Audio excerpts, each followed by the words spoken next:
एक बार एक राजा शिकार करने का बहुत शौकीन था। शिकार खेलते खेलते बड़ी गर्मी के दिन थे, बहुत धूप थी तगड़ी, लेकिन शिकार खेलने में इतना तल्लीन हो गया वो, उसको पकड़ते पकड़ते बड़ा दूर निकल आया और रास्ता भटक गया। रास्ता जब भटक गया, अब जो साथी थे वो भी पीछे छूट गए, अकेला राजा बचा। अब कुछ समझ में नहीं आता था कि कैसे अब ये जीवन बचेगा। प्यास के मारे बुरा हाल था, गर्मी के मारे शरीर की हालत खराब थी, भूख अलग लगी हुई थी। ऐसे में दूर से एक झोपड़ी दिखाई दी उसे। उसके आंखों में चमक आ गई राजा के, और वो फॉलो करता हुआ उस झोपड़ी की ओर गया। वहां पर उसे एक गरीब किसान मिला, और गरीब किसान ने देखा कि कोई उसके यहाँ पर आया, तो किसान के संस्कार में था अतिथि देवो भव। तो जो अतिथि है उसको बहुत ही सम्मान और प्रेम से उसने स्वागत किया। और चूंकि ये बहुत ही दूर था, बड़ा इंटीरियर में, वहां पर कोई न्यूज़पेपर, कोई खबर कभी कुछ जाती नहीं थी। अब उसने अतिथि के पैर धुलवाए, पानी निकालकर, कुएं से खींचकर। उसके बाद उसे पानी पिलाया।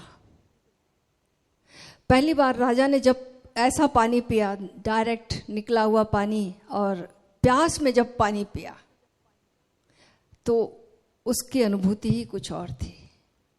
प्यास में जब पानी मिले तो वो जो अनुभव है, वो अनुभव ही कुछ और था। ऐसा कभी उसे हुआ नहीं था। और उसने अपनी जो चारपाई पर बैठने दिया था, बुनी हुई चारपाई पर, उस पर बैठकर उसे इतना सुकून आया, कितना थका हुआ था। आराम क्या है, उसने पहली बार जाना। इतने मखमली आलीशान गद्दों में जो उसने नहीं जाना, वो इस टूटी खाट में उसने अनुभव किया।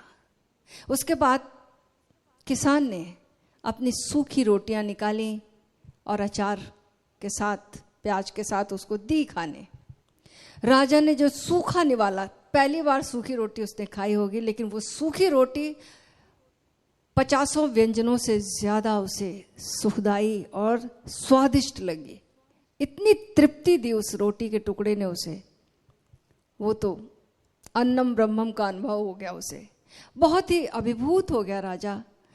उसे लगा कि इसको अब मैं क्या दूं, इस किसान को, इतना इसने इतने एक्सपीरियंस, मुझे इतने डीप एक्सपीरियंस में ले गया, इतनी इसने मेरी सेवा की, मैं इसे क्या दूं। पहले तो उसे लगा कि मैं इससे पूछूं कि तुमने कभी राजा को देखा है यहाँ के। उसने पूछा कि तुम्हारे यहाँ, पहले कैसे पूछा जाए, तो उसने पूछा तुम कभी कोई खबर दुनिया की रखते हो, बाहर की, इस जगह जहाँ तुम जंगल में रहते हो, शहरों का कुछ पता है तुम्हें, वहाँ की कोई खबर कैसे आती तुम्हें, कोई न्यूज़पेपर तो आता नहीं होगा। तो उसने बोला बिल्कुल मेरे को कोई खबर नहीं। तो राजा जो था उसने पूछा तुम तो फिर पहचानते नहीं हो गए यहाँ का राजा कौन है। तो उसने बोला मैं तो नहीं पहचानता, लेकिन कभी लोगों से बहुत सुना है कि राजा बहुत ही अच्छा इंसान है, देवता तुल्य है, और बहुत ही विरले लोग ऐसे होते हैं। राजा की तो लोग बहुत तारीफ करते हैं, लेकिन तुम देखना चाहोगे क्या उसे, राजा ने पूछा। किसान ने बोला जरूर देखना चाहूंगा, लेकिन मैं कैसे देख सकता हूं, मेरी क्या औकात। तो इसने बोला, राजा ने, कि चलो मैं तुम्हें दिखाऊंगा राजा कौन है और तुमको मिलवाऊंगा उससे। किसान तो खुश हो गया। राजा ने कहा कि चूंकि अब एक ही घोड़ा था, तो राजा ने किसान से कहा कि आओ इसी घोड़े पर बैठो, हम चलते हैं साथ, और तुम्हें राजा से मैं मिलवाऊंगा। किसान बैठ गया, राजा आगे, किसान पीछे। चल दिए लोग। रास्ते में क्या गुफ्तगू हो, किसान ने पूछा कि हम जब राजा के पास पहुंचेंगे, हमने तो राजा को कभी देखा नहीं है, तो आप हमें कुछ उसके बारे में बताएं। कि हम कैसे पहचानेंगे राजा को।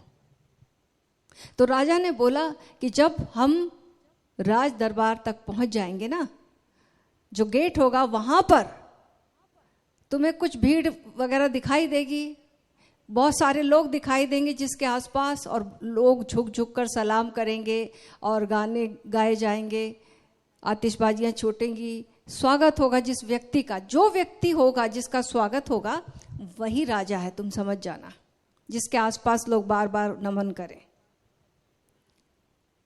बोला बिल्कुल ठीक, मैं भी जैसे देखूंगा कि लोग जिस व्यक्ति को नमन कर रहे हैं, जिसके आसपास झुक झुक जा रहे हैं, जिसके दर्शन करने के लिए लोग आतुर हैं, मैं भी उठकर तुरंत वहीं चला जाऊंगा घोड़े से उठकर। ठीक है।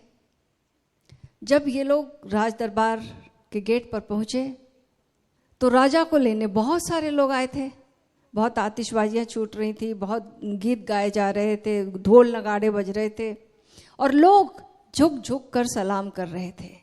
तो राजा ने पीछे मुड़कर पूछा किसान से, कुछ समझ में आया कि कौन है राजा?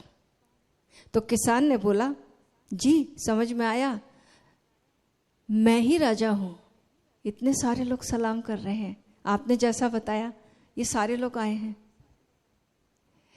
राजा को हंसी आ गई, हमें भी हंसी आ गई, लेकिन हम भी उस किसान से कम नहीं हैं। हमारा शरीर रूपी घोड़े में हमारी आत्मा रूपी राजा और अहंकार रूपी किसान दोनों एक साथ रहते हैं, और बड़ा आसान है भ्रम में पड़ जाना अहंकार को कि मेरे को ही लोग इतना सम्मान दे रहे हैं, मुझे ही लोग प्यार कर रहे हैं। अहंकार सोचता है, अगर अहंकार जो सोचता वह सच होता तो इस शरीर में जब आत्मा नहीं रहती तब फिर कौन पल भर के लिए भी नहीं रखना चाहता घर पर, कौन प्यार करता है? उस आत्मा को प्यार कर रहे हैं लोग। कोई एक दुखियारा, डिप्रेसिव, बीमार आदमी, कौन उसके पास बैठना चाहेगा? कौन उसे सम्मान देगा? डिप्रेसिव को कौन मानेगा? नहीं। जीवंतता को लोग सम्मान देते हैं, जीवंतता को लोग प्यार करते हैं, जीवंतता से आकृष्ट होते हैं लोग। और जीवंतता जब तक चेतना है इस घर में तब तक है, फिर कहाँ है? तो जो कुछ भी हो रहा है सब आत्मा के कारण हो रहा है, आत्मा के लिए हो रहा है, लेकिन हम मान बैठते हैं कि हमारे लिए वो जो फॉल्स आत्मा का होने का है, जो जिसको अहंकार कह लो, झूठा स्वा,